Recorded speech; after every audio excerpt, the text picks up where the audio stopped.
What nutritional guidelines should we be following? Well, probably the best source of nutritional guidelines are those that are issued by the American Cancer Society or the National Cancer Institute. And the American Cancer Society, for example, offers 4 really basic, simple nutrition guidelines. The first guideline, which in my mind is the most important, is to choose most of the foods that you eat from plant sources, and we can talk in more detail about that in a moment. The second guideline is to limit your intake of high-fat foods, particularly from animal sources. The third guideline is to be physically active and achieve a normal, healthy body weight.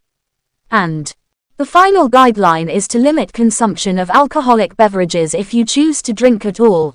So Susan, one of the things we always hear about from the American Cancer Society is this 5-a-day recommendation. Maybe if you could explain to our listening audience what that actually means. The 5-a-day recommendation is a very simple way of communicating the message to increase consumption of these plant foods.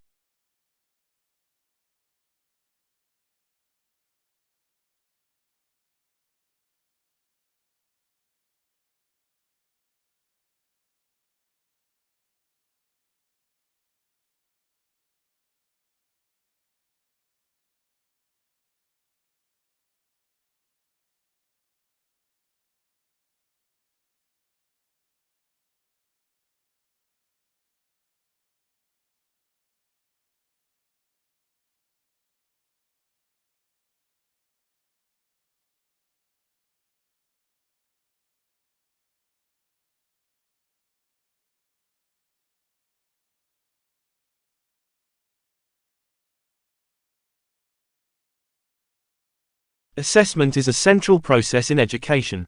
If students learned what they were taught, we would never need to assess. We could instead just keep records of what we had taught.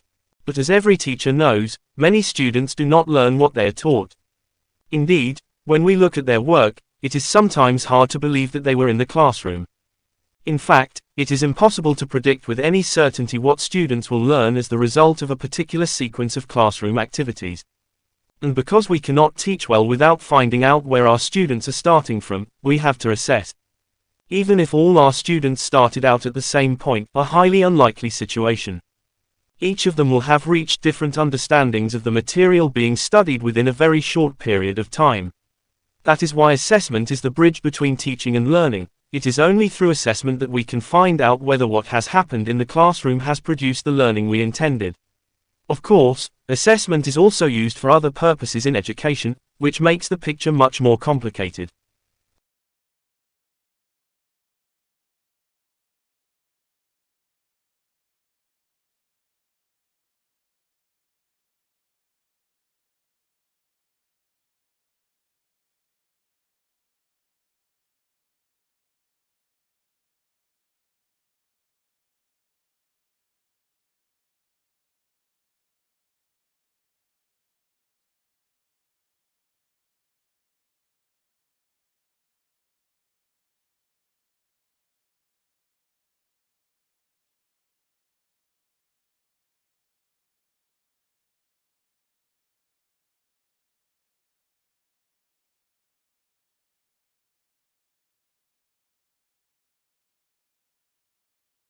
By living in close contact with humans, dogs have developed specific skills that enable them to interact and communicate effectively with people.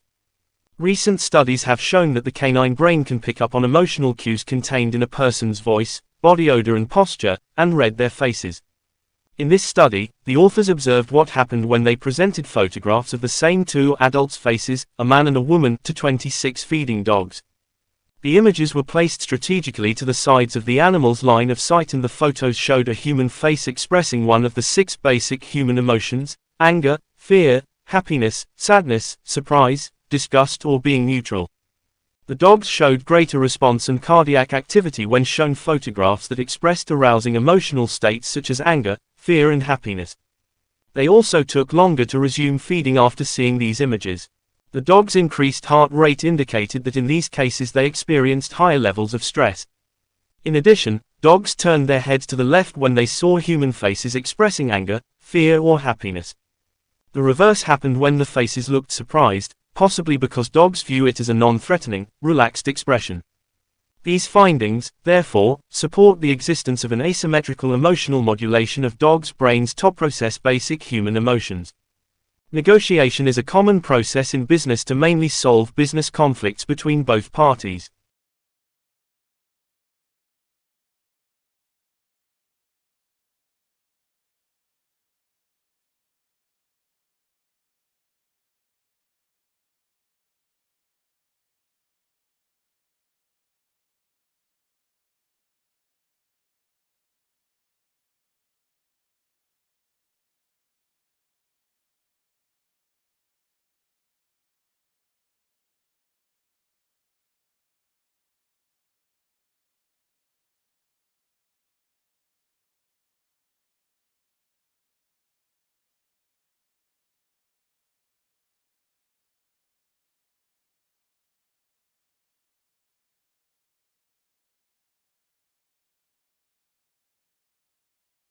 People differ greatly in all aspects of what is casually known as intelligence.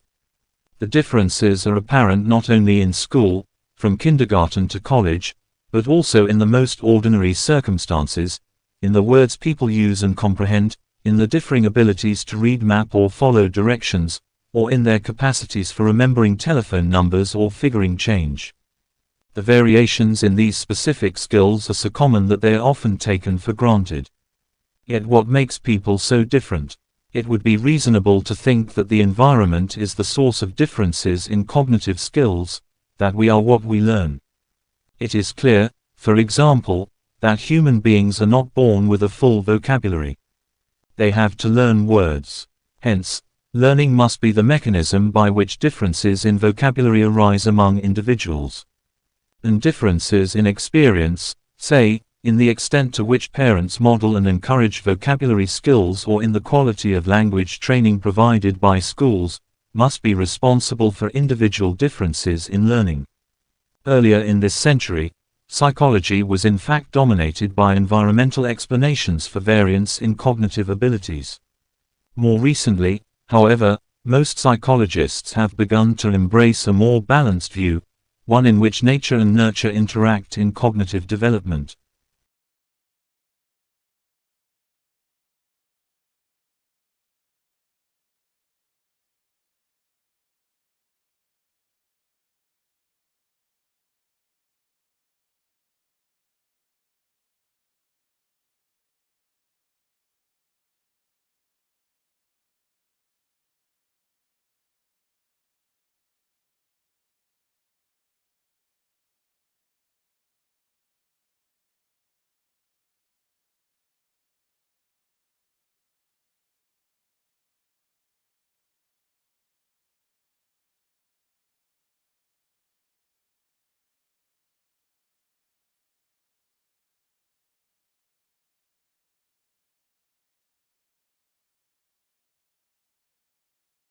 A day would come, Percy Shelley predicted in 1813, when the monopolizing eater of animal flesh would no longer destroy his constitution by eating an acre at a meal.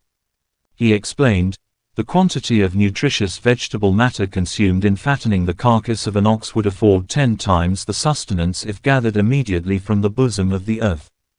200 years later, mainstream agronomists and dietitians have caught up with the poet.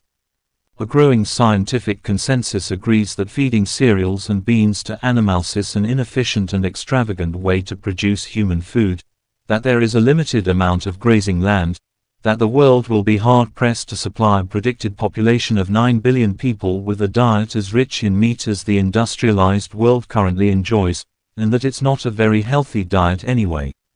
On top of this, livestock contribute significantly towards global warming, generating 14.5% of all man-made greenhouse gas emissions, according to one much-quoted estimate from the United Nations. Now that the problem has been identified, the challenge is to persuade people in wealthy countries to eat less meat. That might seem a tall order, but governments have successfully persuaded people to quit smoking through a combination of public information, regulation and taxation.